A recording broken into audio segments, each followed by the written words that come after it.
In the latest spree of deadly shootings in the United States, a teenager killed 19 children, all aged 7 to 10 years, after he opened fire at an elementary school in Texas.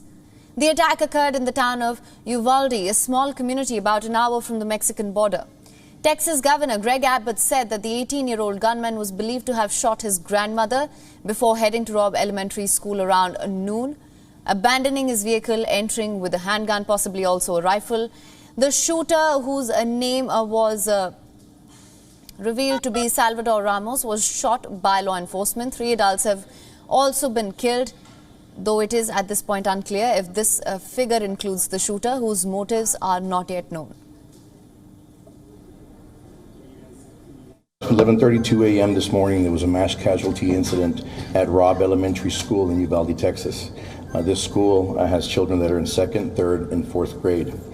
I can confirm right now that we have several injuries, adults and students, and we do have some deaths. The suspect is deceased at this point. DPS is assisting with the investigation.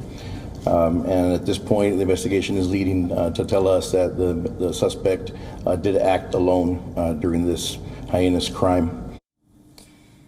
Now, footage showed small groups of children weaving through parked cars, yellow buses, some of them holding hands. They fled under police escort from the school. All the children in the school, they're aged around 7 to 10 years old. Robb Elementary School, it teaches more than 500 students, mostly Hispanic and economically disadvantaged students from 2nd through 4th grade. Meanwhile, the White House ordered flags to be flown at half-staff in mourning for the victims. President Biden, who returned from his trip to Asia, was visibly frustrated when he addressed the nation.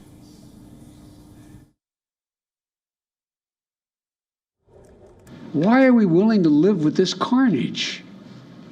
Why do we keep letting this happen? Where in God's name is our backbone to have the courage to deal with it and stand up to the lobbies?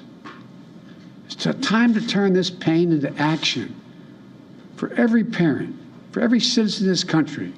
We have to make it clear to every elected official in this country. It's time to act.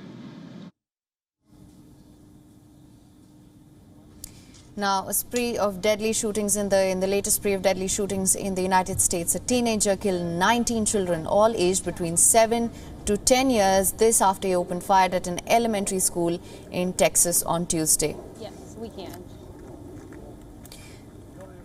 Now, for more on this, we're being joined by Spencer Crishley from California, who is a strategic communication expert. Welcome to the broadcast. Thank you for joining us.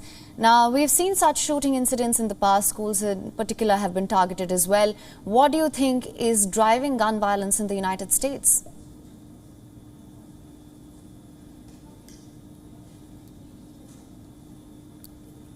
I hope you can hear me. I was asking you that we've seen such incidents in the past as well. What do you think is driving gun violence in the United States?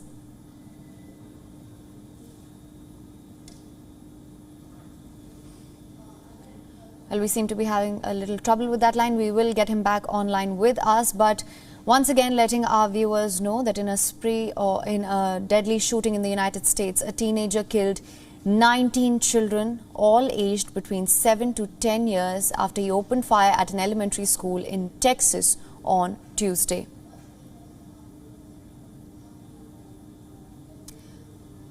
Once again, we're being joined by Spencer Crishley, who is strategic communication expert. Welcome to the broadcast. I hope you can hear me now. Now, we've seen such shooting incidents in the past as well. Schools have been targeted. What do you think is driving gun violence in the United States? You know, I'm afraid to say I really think it's just the desire to sell guns.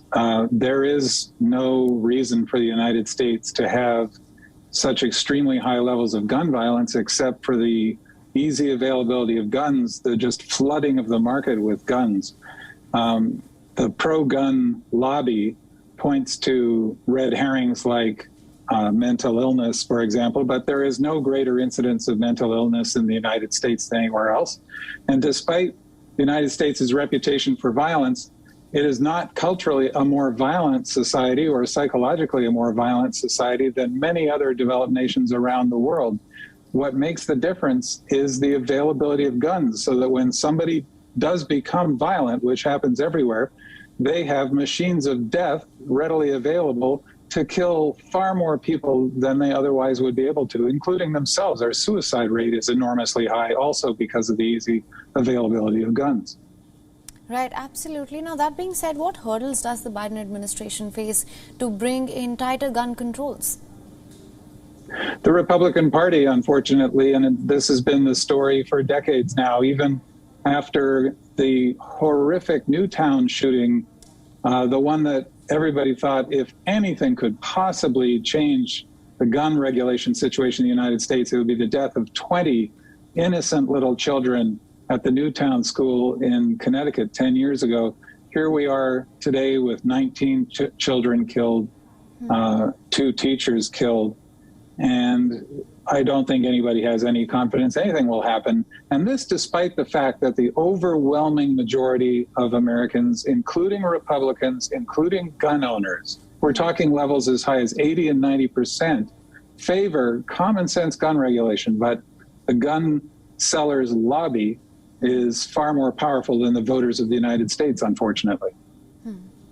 Right, Mr. Spencer Critchley, thank you so much for joining us with your insights on this. WION is now available in your country. Download the app now. Get all the news on the move.